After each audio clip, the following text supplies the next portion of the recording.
नमस्कार दोस्तों, स्वागत है आप लोगों का हमारे चैनल पर। आइए सुनते हैं आज काया पलट। पहला दिन तो कमलाचरण ने किसी प्रकार छात्रकाल में काटा। सुबह से शाम तक सोया। दूसरे दिन ध्यान आया कि आज नवाब साहब और तोखे मिर्जा के बटोरों में बढ़ाऊ जोड़ हैं। कैसे कैसे मस्त पट्टे हैं। आज उनकी पकड़ देखने के योग्य होगी। सारा नगर फट पड़े तो आश्चर्य नहीं। क्या दिल लगी है कि नगर के लोग तो आनंद उठाए और मैं पड़ा रोऊं। यह सोचते सोचते उठा और बात की बात में अखाड़े में था। यहाँ आज बड़ी भीड़ थी। एक मेला सा लगा हुआ था। भिस्ती छिड़काव कर रहे थे। सिगरेटें खोमचे वाले और तंबोली सब अपनी अपनी दुकान लगाए बैठे थे। नगर में मल चले युवक अपने हाथों में बटरे लिए मखमली अड्डों पर बुलबुलों को बैठाए मटर गश्ती कर रहे थे। कमलाचरण के मित्रों की यहाँ की कमी थी। लोग उन्हें खाली हाथ देखते तो पूछते, अरे राजा साहब, आज खाली हाथ कैसे? इतने में मियाँ सैयद मजीज हमीद आदि नशे में चूर थे। सिगरेट के धुएं बकाबक उड़ाते दिख पड़े। कमलाचरण को देखते ही सब के सब सरपट दौड़े और उससे लिपट गए। मजीद, अब तुम कहाँ गायब हो गए थे यार? कुरान की कसम, मकान के सैकड़ों चक्कर लगाए होंगे। राम सेवक, आजकल आनंद की बातें हैं। भाई, आंखें नहीं देखते हो, नशा सा चढ़ा हुआ है। चंदूलाल, चैन कर रहा है पट्टा। जब से सुंदरी घर में आई उसने बाजार की सूरत तक नहीं देखी। जब देखिए घर में घुसा रहता है। खूब चैन कर ले यार। कमला, चैन क्या खाक करूं, यहाँ तो कैद में फंस गया। 3 दिन से बॉडीगर में पड़ा हुआ। मस्जिद, अरे खुदा की कसम कमला, सच कहता हूँ, परसों से मिट्टी पलीद हो रही। आज सबकी आंखें बचाकर निकल भागा। राम सेवक खूब उड़े। वह मुछुंदर सुप्रिटेंडेंट झल्ला रहा होगा। कमला, यह मार्क का जोड़ा छोड़कर किताबों में सिर कौन मारता? सैयद, यार आज उड़ आए तो क्या? सच तो यह है कि तुम्हारा वहां रहना आफत है। रोज तो न आ सकोगे और यहाँ आए दिन नई सैर नई नई बहारें। कल लाला डिग्गी पर और परसों प्रेट पर। नरसों बेड़ों का मेला। नरसों बेड़ों का मेला। कहाँ तक गिनाऊं? तुम्हारा जाना बुरा हुआ। कमला, कल की कटाव तो मैं जरूर देखूंगा, चाहे इधर की दुनिया उधर हो जाए। सैयद, और बड़ों का मेला न देखा तो कुछ नहीं देखा। तीसरे पहर कमलाचरण मित्रों में से विदा होकर उदास मन छात्रालय की ओर चला। मन में एक चोर सा बैठा हुआ था। द्वार पर पहुंचकर झांकने लगे कि सुप्रिटेंडेंट साहब ने लगा तो यह देखता है कि वह भी बाहर की ओर आ रहे हैं। चिंतन को भली भांति दृढ़ करके भीतर बैठा। साहब ने पूछा, अब तक कहाँ थे? एक काम से बाजार गया था। यह बाजार जाने का समय नहीं है। मुझे ज्ञात नहीं था, अब ध्यान रखूंगा तो। जब कमला चारपाई पर लेटा तो सोचने लगा, यार आज तो बच गया, पर उत्तम तभी हो कि कल बचूं और परसों भी महाशय की आग में धूल डालूं। कल का दृश्य दर्शनीय होगा। पतंग आकाश में बातें करेंगे और लंबे लंबे पैंच होंगे। यह ध्यान करते करते सो गया। दूसरे दिन सुबह सुबह छात्रालय से निकल भागा। सहृदयगण लाला डिग्गी पर उसकी प्रतीक्षा कर रहे थे। देखते ही गदगद हो गए और पीठ ठोकी। कमलाचरण कुछ देर तक तो कटाव देखता रहा। फिर शौक चराया कि क्यों न मैं भी अपने कनकोए मंगाऊं और अपने हाथों की सफाई दिखलाऊं। सैयद ने भड़काया, बद बद कर कर लड़ाओ, रुपए हम देंगे। चट घर पर आदमी दौड़ा दिया। पूरा विश्वास था कि अपने मांझे से सबको परास्त कर दूंगा, परंतु जब आदमी घर से खाली हाथ आया तब तो उसकी देह में आग सी लग गई। हंटर लेकर दौड़ा और घर पहुंचते ही कहारों को एक ओर से सटर सटर पीटना आरंभ किया। बेचारे बैठे हुक्का तमाकू कर रहे थे। निरप अपराध अचानक हंटर पड़े तो चिल्ला चिल्ला कर रोने लगे। सारे मोहल्ले में एक कोलाहल मच गया। किसी को समझ में नहीं आया कि हमारा क्या दोष है। वहां कहारों का भली भांति सत्कार करके कमलाचरण अपने कमरे में पहुंचा, परंतु वहां की दुर्दशा देखकर क्रोध और प्रज्वलित हो गया। पतंग फटे हुए थे, चरखियां टूटी हुई थी, मांझे लचियां उलझ पड़ी थी, मानो किसी आपत्ति ने यवन योद्धाओं का सत्यानाश कर दिया। समझ गया कि अवश्य यह माता जी की करतूत है। क्रोध से लाल माता के पास गया और उच्च स्वर से बोला, क्या माँ, तुम सचमुच मेरे प्राण ही लेने पर आ गई हो? 3 दिन हुए कारागार में भिजवाया, पर इतने पर भी चिंतन को दोष न हुआ, संतोष न हुआ। मेरे विनोद की सामग्रियों को नष्ट कर डाला। क्यों? प्रेमवती विस्मय से मैंने तुम्हारी कोई चीज नहीं छेड़ी है, मैंने तुम्हारी कोई चीज नहीं छुई। क्या हुआ कमला? बिगड़कर झूठों के मुख में कीड़े पड़ते हैं। तुमने मेरी वस्तुएं नहीं छुई तो किसको साहस हुआ जो मेरे कमरे में जाकर मेरे कनकोए और चरखियत सब तोड़ डाले? क्या इतना भी नहीं देखा जाता? प्रेमवती ईश्वर साक्षी है, मैंने तुम्हारे कमरे में पांव भी नहीं रखा। चलो देखो कौन कौन चीज टूटी है। यह कहकर प्रेमवती तो इस कमरे की ओर चली और कमला क्रोध से भरा आंगन में खड़ा रहा कि इतने में माधवी विरंजन के कमरे से निकली और उसके हाथ में एक चरखी देखकर चली गई। लिखा हुआ था, अपराध मैंने किया है। एक चिट्ठी देकर चली गई। लिखा हुआ था, अपराध मैंने किया है, अपराधीन मैं हूँ, जो दंड देना चाहे दीजिए।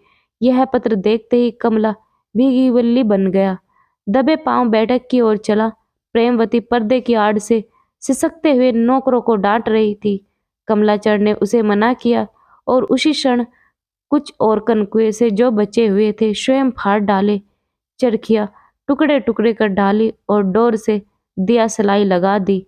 माता के ध्यान ही में नहीं आता था कि क्या बात है। कहाँ तो अभी अभी इन्हीं वस्तुओं के लिए संसार से सिर उठा रखा था और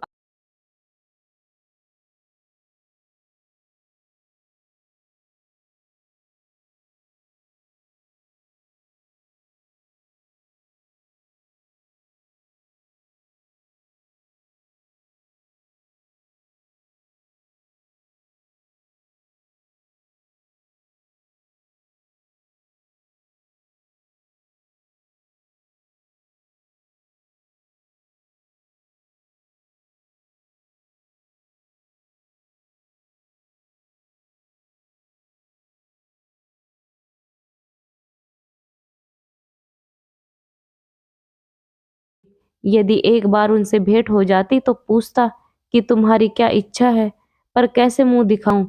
एक तो महामूर्ख, तिस पर कई बार अपनी मूर्खता का परिचय दे चुका। सेंध वाली घटना की सूचना उन्हें अवश्य मिली होगी, उन्हें मुख दिखाने के योग्य नहीं रहा। अब तो यही उपाय है कि न तो उनका मुख देखूं न अपना दिखाऊं, या किसी प्रकार कुछ विद्या सीखूं। इस सुंदरी ने केशार स्वरूप पाया है, स्त्री नहीं अप्सरा जान पड़ती है। क्या अभी वह दिन भी होगा जबकि वह मुझसे प्रेम करेगी? क्या लाल लाल रसीले अधर हैं, पर है कठोर हृदय। दया तो उसे छू नहीं गई। कहती है जो दंड दूं, यदि जाऊं हृदय से लगा लूं। अच्छा तो अब आज से पढ़ना चाहिए। यह सोचते सोचते उठा और दरबार खोलकर कबूतरों को उड़ाने लगा। सैकड़ों जोड़े थे और एक से एक बढ़कर आकाश में तारे बन गए तो दिन भर उतरने का नाम न ले। जगर कबूतर बाज एक एक जोड़े पर गुलामी करने को तैयार थे, परंतु क्षण मात्र में सब के सब उड़ा दिए। जब दरबा खाली हो गया तो कर्रारों का आज्ञा दी कि इसे उठा ले जाओ और आग में जला दो, छत्ता भी गिरा दो, नहीं नहीं तो सब कबूतर जाकर उसकी पर बैठेंगे। कबूतरों का काम समाप्त करके बटेरों और बुलबुलों की ओर चले और उनकी भी कारागार से मुक्त कर दिया। बाहर तो यह चरित्र हो रहा था कि भीतर प्रेमवती छाती पीट रही थी कि लंका न जाने क्या करने तत्पर हुआ। विरंजन को बुलाकर कहा, बेटी बच्चे को किसी प्रकार रोको, न जाने उसके मन में क्या ठानी है। यह कहकर रोने लगी। विरंजन को भी संदेह हो रहा था कि अवश्य इनकी कुछ और नियत है, नहीं तो यह क्रोध क्यों। कमलाचरण दुर्व्यसनी था, दुराचारी था, कुचरित्र था, परंतु इन सब दोषों के होते हुए भी उसमें एक बड़ा गुण ही था जिसका कोई स्त्री अवहेलना नहीं कर सकती। उसे व्रजरानी से स्वविधि प्रीति थी और उसका गुप्तरीति से कई प्रकार परिचय भी मिल गया था। यही कारण था जिसने विरंजन को इतना गर्वशील बना दिया था। उसने कागज निकाला और यह पत्र बाहर भेजा। प्रिय, यह कोप किस पर है? केवल इसलिए कि मैंने 2-3 कनकोवे फाड़ डाले? यदि मुझे ज्ञात होता कि इतनी सी बात पर ऐसे क्रूर हो जाएंगे तो कदाचित उन पर हाथ न लगाती। पर अब तो अपराध हो गया, क्षमा कीजिए, यह पहला कसूर है आपकी व्रजरानी। कमलाचरण यह पत्र पाकर ऐसा प्रेमोदित हुआ माने सारे जगत की संपत्ति प्राप्त हो गई। उत्तर देने की इच्छा हुई पर लेखनी ही नहीं उठती थी। न प्रशिस्त मिलती थी, न प्रतिष्ठा, न आरंभ का विचार आता, न समाप्ति का। बहुत चाहते हैं कि भावपूर्ण लहलाते हुआ पत्र लिखूं, पर बुद्धि तनिक भी नहीं दौड़ती। प्रथम बार कमलाचरण को अपनी मूर्खता और निरक्षरता पर रोना आया। शौक हुआ, मैं एक सीधा सा पत्र भी नहीं लिख सकता। इस विचार से वह रोने लगा और घर के द्वार सब बंद कर लिए कि कोई देख न ले।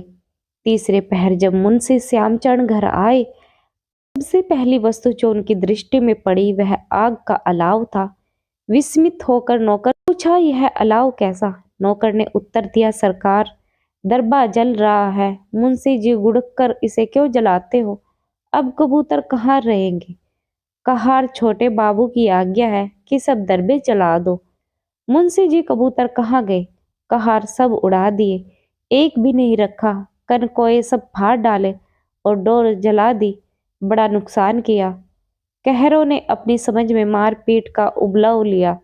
बेचारे समझे कि मुंशी जी इस नुकसान के लिए कमलाचरण को बुरा भला कहेंगे, परंतु मुंशी जी ने यह समाचार सुना तो भौचक्के से रह गए। उन्हीं जानवरों पर कमलाचरण प्राण देता था, आज अचानक काया पलट हो गई। अवश्य कुछ भेद है। कहार से कहा, बच्चे को भेज दो। 1 मिनट में कहार ने आकर कहा, हजूर, दरवाजा भीतर से बंद है। बहुत खटखटाया, बोलते ही नहीं। इतना सुनना था कि मुंशी जी का रुधिर शुष्क हो गया। झट संदेह हुआ कि बच्चे ने विष खा लिया। आज एक जहर खिलाने के मुकदमे का फैसला किया था। नंगे पांव दौड़े और बंद कमरे के किवाड़ पर बजपूर्वक लात मारी और कहा, बच्चा बच्चा। यह कहते कहते गला रुंध गया। कमलाचरण पिता की वाणी पहचान कर झट उठा और अपने आंसू पोंछकर किवाड़ खोल दिया। परंतु उसे कितना आश्चर्य हुआ जब मुंशी जी ने धिक्कार फटकार के बदले उसे हृदय से लगा लिया और व्याकुल होकर पूछा, बच्चा, तुम्हें मेरे सिर की कसम बता दो, तुमने कुछ खाया तो नहीं? कमलाचरण ने इस प्रश्न का अर्थ समझने के लिए मुंशी जी की ओर आंखें उठाई तो उनमें जल भरा था। मुंशी जी को पूरा विश्वास हो गया कि अवश्य विपत्ति का सामना हुआ है। एक कहार से कहा, डॉक्टर साहब को बुला लो, कहना अभी चलिए। अब जाकर कमलाचरण ने पिता की इस घबराहट का अर्थ समझा। दौड़कर उनसे लिपट गया और बोला, आपको भ्रम हुआ है, आपके सिर की कसम, मैं बहुत अच्छी तरह हूँ। परंतु डिप्टी साहब की बुद्धि स्थिर नहीं थी। समझे यह मुझे रोककर विलम्ब करना चाहता है। विनती भाव से बोला, बच्चा, ईश्वर के लिए मुझे छोड़ दो, मैं संदूक से एक असौदी ले आऊं। मैं क्या जानता था कि तुम इस नियत से छात्रालय में जा रहे हो। कमलाचरण, ईश्वर साक्षी से कहता हूँ, मैं बिल्कुल अच्छा हूँ। मैं ऐसा लज्जावान होता तो इतना मूर्ख क्यों बना रहता। आप व्यर्थ ही डॉक्टर साहब को बुला रहे हैं। मुंशी जी कुछ विश्वास करके तो किवाड़ बंद कर क्या कर रहे थे? कमलाचरण, भीतर से एक पत्र आया था, उत्तर लिख रहा था। मुंशी जी, और यह कबूतर वगैरह क्यों उड़ा दिए? कमलाचरण, इसलिए कि निश्चिता पूर्वक पढ़ूं। इन्हीं बखेड़ों में समय नष्ट होता था। आज मैंने इनका अंत कर दिया। अब आप देखेंगे कि मैं पढ़ने में कैसा जी लगाता हूँ। अब जाके डिप्टी साहब की बुद्धि ठिकाने आई। भीतर जाकर प्रेमवती से समाचार पूछा तो उसने सारी रामायण कह सुनाई। उन्होंने जब सुना कि विरंजन ने क्रोध में आकर कमला के कनकोए फाड़ डाले और चरखियां तोड़ डाली तो हंस पड़े और कमलाचरण के विनोद के सर्वनाश का भेद समझ में आ गया। बोले, जान पड़ता है कि बहू इन लाला जी को सीधा करके छोड़ेगी। दोस्तों मेरी ये कहानी आप लोगों को पसंद आए तो लाइक और शेयर कमेंट जरूर करें। चैनल पर नए हैं तो चैनल को सब्सक्राइब करना ना भूलें, साथ में बेल आइकन जरूर दबाएं, जिससे कि आप लोगों को हमारी आने वाली वीडियो का नोटिफिकेशन जल्द से जल्द मिल सके। वीडियो सुनने के लिए आप लोगों का बहुत बहुत धन्यवाद।